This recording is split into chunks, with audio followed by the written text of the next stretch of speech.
Yo, what's good, ladies and gentlemen? Akira here. So, Digimon Time Stranger just came out, and I kind of want to talk about it, so let's talk about it. So, we are in an interesting time right now where Digimon, as of right now, is looking a lot better than Pokémon Legends ZA.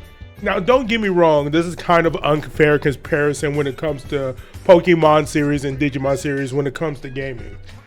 And I'm just about to say right out the gate, I overall prefer Digimon's game. I prefer Digimon games over the Pokemon ones, at least as of the recent years, probably since Black and White 2 maybe. But I'm going to be having a separate video when I talk about like the downfall of Pokemon. I also want to get my hands on Legends ZA. I'm going to be playing the Switch 1 edition. Yeah, I know, relax. There's a reason why, and I will explain later in that video. But when I say it's unfair to compare the two, is because apparently the Legends series isn't really as popular amongst fans, or it's more divisive amongst fans than the mainline series. But in all actuality, me as a Pokemon fan since the jump, I prefer the spin-off series, the Legends series, a lot more than the recent mainline generation series. And there's also a debate on whether or not do we consider the Legends games as spin-off, even though it's within the same canon. It's just not your traditional way of doing the Pokemon, you know, where you begin in like a small town based off of some city that's in the real world. You battle a bunch of trainers, you battle the gyms, and then you do the Elite Four. But the Legends method is more of an open world exploring, more mapping out things. I want to kind of relate it to kind of like Monster Hunter in a way where it's more freeform. You're given tasks when it comes to hunting down these creatures or these Pokemon, and the overall gameplay flow is just a little bit different. So to specify that, that is why I'm kind of not really comparing this Digimon to the current Legends ZA, because there is going to be a little bit of a stigma because people just aren't a fan of the ZA format, even though, as I said, me personally, I'm personally a fan of Legends series as Arceus, so I mean, like, I'm kind of biased in that regards. But today we're talking about Digimon Story Time Stranger. First, we're going to dive into my experience with Digimon so you know where I'm at. Am I casual? Am I a deep Digimon fan? I'm also going to be telling you about the history of Digimon in general. And I'm going to be talking about my first impressions of this game and where I think it does a lot better when it comes to Pokemon and a lot better when it comes to most modern JRPGs nowadays. Sit back, relax, leave a comment down below. Let me know what is your favorite Digimon. Talking to you gooners out there. Yeah, I know you into Angel Woman. Or maybe Lady Devimon. Also, there's like this little feature called the hype button. If you want to go ahead and press that, boost it up in the algorithm so that way more people can see this video. So, like that, go ahead and do that for your boy. Without further ado, let's just hop right into this video.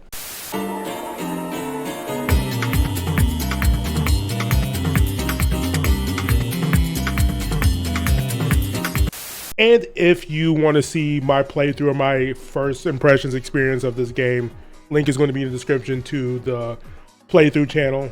There's highlighted gameplay. So, Digimon Story Time Stranger. The Digimon Story series is like a recent branch of the Digimon video games. There's been a lot of them. There's the Digimon World games, and now there's the Digimon Story games. These games are mostly your traditional like linear JRPG storytelling when it comes to these sort of video games. There was Digimon Story Cyber Sleuth, and then there was Hacker's Memory. Overall, when it comes to Digimon the Cyber Sleuth, I think it's like a very good JRPG, and in some ways fundamentally is a lot better when it comes to Pokemon, but that's because, again, like it's a fundamentally different than Pokemon. Pokemon is meant more towards casual RPG fans, whereas Digimon Story games tend to have more JRPG mechanics that you can find in like your old school Final Fantasy games, or if you want to go for the more modern example, your Shin Megami Tenseis or your Persona series. It's more akin to that than there is Pokemon, even though Pokemon is a turn-based RPG stylized after JRPGs of the time. but there's a little bit more to it. It's kind of hard to explain for those of you guys that don't know, but there's a lot more mechanics involved and it's a lot deeper. Again, Pokemon fans, before you bite my head off, I know there are elements to Pokemon that make it a little bit deeper, but I'm just saying apples and oranges here. And from what I played from these story games, they're actually pretty good. They have a very intriguing lore, backstory, and all that, with fun, unique, and interesting characters along the way. However, when it came to one of those older games, the Cyber Sleuths or the Hacker Memory, it was very bare bones. There was not really much going on when it comes to like map diversity or the way the world looks.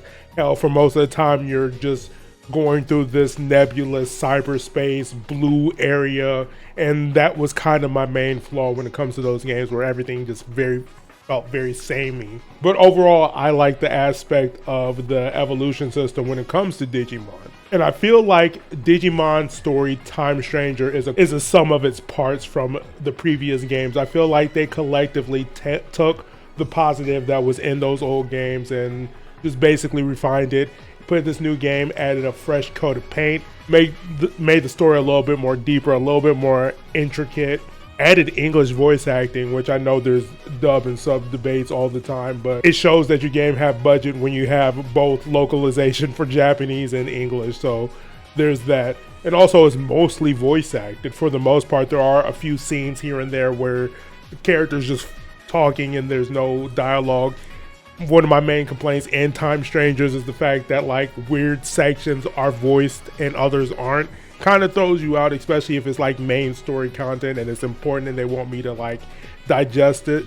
Yes, I can read perfectly fine, but it's just weird when some parts of this world-ending apocalyptic battle between Digimon, there's like serious voice acting going on, and then the next minute it's just like read it yourself, goddammit. Again, a little nitpick, but it is what it is. Again, like Digimon don't got the budget that Pokemon has, and I'm kind of actually surprised of how well this game is made, considering that there is not that much backing behind this. However, this game was also in development for 7 years, so when you're not churning out a product every year, you kind of have time to sort of add more to it and make it an overall better experience. Overall, the story is really good and intriguing. I'm not going to go too deep into it because I don't want to spoil anything, because probably the story of this game is the best part, ironically, because it's called Digimon Story. So you play as your normal nameless protagonist character that you can choose. I chose Hikari. He is an agent for this company called Atlus. They deal with anomalies, so strange occurrences happening in the real world, they handle it. These strange occurrences are Digimon. You begin in the current timeline, 8 years in the future or 8 years in the present. Again, this is a time game. It's going to be very weird. What is the past? What is the present? What is the future? I don't know. Actually, I do know, but I'm not going to spoil it for you. So as I said, you play as this agent hunting down anomalies. These anomalies are Digimon. They're causing this weird phenomenon to happen. They're in the middle of this war, this battle that we don't understand at this time because we have no connection to these Digimon as of right now, but we need to figure out what's going on. This leads us to an underground facility where we ran into wild Digimon. And in order to combat these Digimon, we are given a selection between 3 starter Digimon. You got Patamon, Gatomon, and Devimon. I chose Devimon like a jackass. Fun fact, if you get into this game, I would probably choose Patamon. Because there are 3 overall types, it kind of works like Fire Emblem with the sword, the shield, sort of like trifecta thing where Vaccine defeats Data, where Vaccine defeats Virus, but Virus defeats Data because Virus infects the Data, right? And then Data eats the Vaccine. I guess like the logic isn't clicking in my head as of right now, but there's also an elemental structure as well. Kind of works like, you know, water beats fire type stuff. But the main thing that you're looking for is the 3 typings when it comes to what type of Digimon your Digimon is. There's Vaccine, there is Virus, and of course there's Data types.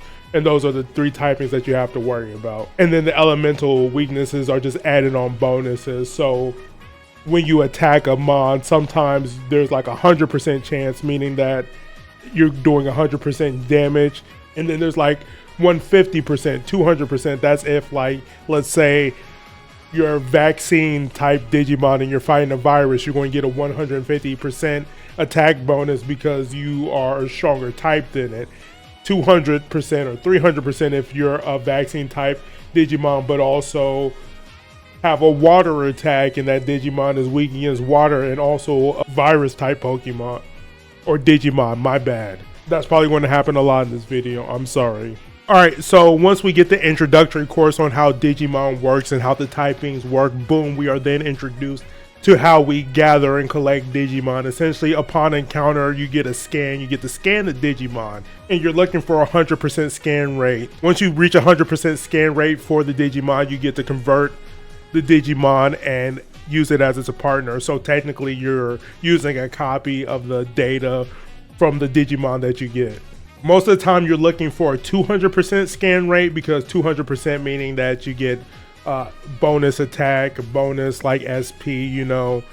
Overall it's better to scan the Digimon to 200%. And overall, I like this compared to like EVs and IVs when it comes to Pokemon, because here is more of an easy way to control how good your Digimon is right off the gate, either than collecting materials or finding items in order to raise their EVs and IVs. It's like, hey, I want a Digimon that does a little bit better. All I have to do is just scan it a little bit more, and then I can just get a better Digimon just by grinding just a little bit more. And speaking of comparisons when it comes to EVs and IVs, so what makes a Digimon level up faster or have a better affinity towards certain things such as SP, defense, attack, and all that stuff is dependent on its personality. You can develop one's personality either by training it using the Digifarms, or sometimes your Digimon just will randomly hit you up and ask you some meaning of life type questions and you just give them the answer. Luckily enough, there is no like guessing game when it comes to, ooh, does this answer give them this bonus or whatnot. There's like a little crest or emblem next to the dialogue box, so that way you know exactly what you're choosing, so that way there's no shot in the dark on whether or not this answer is going to raise their valor or raise their friendship. And for those of you guys that know Digimon, at least, well, Adventure 1, because that's pretty much my knowledge of Digimon, the personality types are based off of the crests that were in Digimon Adventure 1. So you have courage or valor, you have friendship or amicably. I literally cannot say this word. You also have wisdom and heart. Unfortunately, there's no reliability, sincerity, faith, and light. I guess it's kind of hard to sort of show that as like a personality trait, and also that would be making the tree a little bit too big. So I guess these 4 personality types will do. Who knows, maybe if they get a Time Strangers 2 or another Digimon story, maybe they'll add the other crest in there, I don't know. So the first part of this story that was available as a free demo, so if you want to check out Digimon Time Stranger as like a trial, check out the demo available over on Steam, PS5, or wherever you play video games. There should be a free demo. Basically, I'm explaining what's happening in the demo. Basically, it sets up that these Digimon are fighting and it's causing real world ramifications. There's something going on in the digital world causing these Digimon to fight, and it's bringing it over to the human world, messing everything up there. And it ends with like this weird time-altering cataclysm that shoots your main character back 8 years into the past. And that's where most of the game takes place. You're back in time, you're trying to figure out what the hell is going on. And for some reason, you have this cell phone that has the best cell service ever, because you're constantly communicating with your operator, who is the opposite sex of the one that you choose. So if you choose a boy, the operator is the girl version of you, and then vice versa. You're communicating with the operator through time and space. They have the best cell phone plan ever. Not sure what's going on with that. It is what it is. And there you meet new characters, new Digimon of the sorts, and it's really fun and interesting time. The highlight of these games are the Digimon personalities. Unlike Digimon Cyber Sleuth and Hacker Memory, the Digimon really just felt like NPCs, like NPC-ass NPCs. They had your very basic dialogue options. You had a few Digimon that had a little bit of personality, like Agumon and Gabumon, because they're like your staple characters. And also they form into Omnimon, which is a fan favorite, so I guess that's cool. But other than that, in the older games, most of the Digimon didn't really have too much character or personality. It was mostly the human characters that had most of the dialogue, most of the character, and all that stuff. It felt in those games, Digimon were strictly tools to be used for fighting and all that stuff. But in Time Stranger, Digimon in this game have a lot of personality. There's an ecosystem, there's worlds, there's a hierarchy. In some cases, some of the Digimon seem more human-like than most of the human characters. Like sometimes I forget that Minervamon isn't just some little girl cosplaying as a Digimon. No, this is a Digimon talking to me. I keep thinking that I'm talking to a human being, but no, this is a Digimon. Also, Aegiomon, one of your companion characters who shows up in the game. He's also like a real person character. He's not like a little brother. He's not like an actual human. He's like a Digimon. And it's an interesting element that only exists in these Digimon games. And I'm glad that they really hammered the personality aspect down in these games, because I felt like that was what was lacking in the previous story games, where it's just like, yeah, these Digimon are cool, they can talk, they exist, but they don't really emote, they don't really have any like character to them. Now, the overall comparison to Pokemon and Digimon, I think, is really unfair, because Pokemon is a catching game. It's a Pokemon catching game. It's a monster catcher game. Literally, the premise is gotta catch them all. There's a tagline for it and everything that was embedded into my brain since childhood. Whereas Digimon is a taming game. It is essentially, ironically, you form deeper bonds with Digimon than you do with Pokemon, because Digimon can talk to you and express emotions in a ways that Pokemon can't really do. And also at the same time, you're literally building their personality. You're telling them about you, you're telling them about the world around you, how they should interpret the world around you, and it turns them into more of an individual character. Now, granted, it isn't that in-depth in the game where I have two different, let's say, Agumons, and they're two differently, totally distinct characters. But it overall gives you the feeling that you have two distinct characters when you're telling one of your Agumon that, like, hey, courage is cool, you should probably be more courageous. And then you're telling another Agumon, it's like, nah, maybe you want to be more amicable towards other people. I said it, amicable. I said it. Freeze frame it, I got it, run it back. To be more amicable, to be more amicable. I said it properly. But you're telling another Agumon to be more friendly, because you need to raise that one's stats differently than the other ones. As opposed to Pokemon, where they're like, hey, yo, this Pokemon's nature is docile, but what the fuck does that mean to the Pokemon itself? It's just a docile Pokemon. You don't really get that vibe from the Pokemon. All you know is that it has a higher defense because it is docile. Overall, if I were to give it a unique comparison, it would be like Pokemon is like taking care of a pet, like a dog or like a cat or something. Whereas Digimon is like you're raising a human being, an individual, to sort of interpret life the way it is. And again, not trying to get too deep, but if we're going for that differences, I would say that Digimon is more akin to that. And not saying that it's better because of it, I'm just saying it's a different experience because of the way you're able to interact with Digimon. Oh yeah, another thing that separates this from Pokemon, the game doesn't look and run like dog shit. Don't get me wrong, I had differing opinions when I was able to play Pokemon Scarlet and Violet in a setting that is more beneficial towards it, in a 60 frame per second 4K version of it. When Pokemon is able to be optimized at its best, it looks okay, it looks pretty good. Digimon Time Strangers, however, looks like a current gen game, runs at 60 frames per second, only on the PC version. Yeah, Bandai, what the fuck is going on, man? You gotta give the console players something. Come on now. I know it's a JRPG, frame rate isn't necessary, but still, come on now. You can get that shit to run at 60 frames per second on a PlayStation 5. What the fuck you talking about? But yeah, this game looks crispy. The designs for the Digimon look really good. Also, the animations for each individual Digimon is really good. Digimon have unique designs, unique animations for their attacks. Like, don't get me wrong, some Digimon share same attacks that other Digimon has, but most Digimon have their own unique attack, whether it's one of them or it's multiple of them. For example, there's a thing called DNA evolutions where two Digimon fuse together and they form a new Digimon altogether.